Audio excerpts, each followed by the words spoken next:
બોટાદ જિલ્લામાં પ્રથમ વખત ડ્રગ્સ ઝડપાયો છે। બાતમીના આધારે એલસીબીએ 13 ગ્રામ એમડી ડ્રગ્સ સાથે એક આરોપીને ઝડપી પાડ્યો છે। તો ઝડપાયા બાબતની ઘટના સામે આવી છે અને બોટાદ એલસીબી પોલીસે ડ્રગ્સ સાથે એક આરોપીને ઝડપી પાડ્યો છે। કુલ 1,31,000નું ડ્રગ્સ જપ્ત કરવામાં આવ્યું છે। તો કાર સહિત કુલ 2,85,000નો મુદ્દામાલ જપ્ત કરવામાં આવ્યો છે।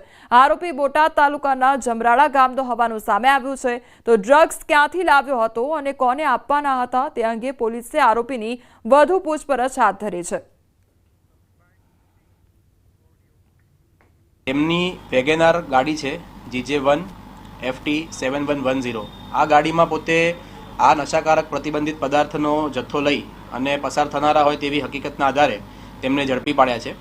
પીએસઆઈ ને આખરે ફરજ મોકૂફ કરવામાં આવ્યો છે। નશો કરી અકસ્માત કરનાર પીએસઆઈ સામે પગલા ભરવામાં આવ્યા છે। નશામાં ચૂર પીએસઆઈએ વડોદરામાં કર્યો હતો અકસ્માત બાદ પીએસઆઈ યોગેન્દ્ર પઢિયારની ધરપકડ કરવામાં આવી છે। અલગ અલગ ગુનામાં પીએસઆઈ યોગેન્દ્રની ધરપકડ કરાઈ છે। ધરપકડ બાદ ગૃહ વિભાગે ફરજ મોકૂફ કર્યા છે। આજે સવારે વડોદરાના ચાણીમાં પીએસઆઈએ નશામાં અકસ્માત કર્યો હતો અને મૂળ નર્મદાના રાજપીપળામાં ટ્રાફિક વિભાગમાં પીએસઆઈ તરીકે ફરજ બજાવતો હતો પીએસઆઈ યોગેન્દ્ર અને રજાના દિવસે નશાખોર પીએસઆઈ વતન જતો હતો તે સમયે તેણે આ અકસ્માત સર્જ્યો હતો।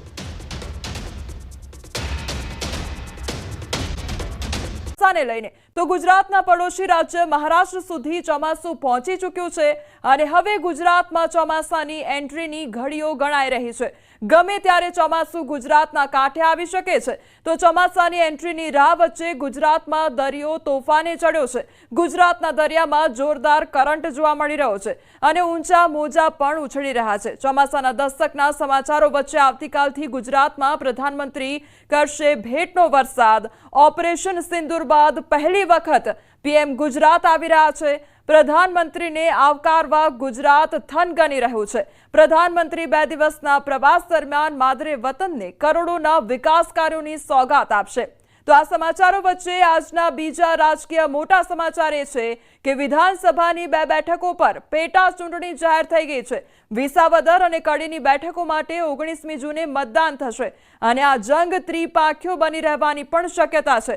તો આ તમામ વચ્ચે અકસ્માતોની વધતી ઘટનાઓ પણ ગુજરાત માટે ચિંતાનો વિષય બની ગઈ છે।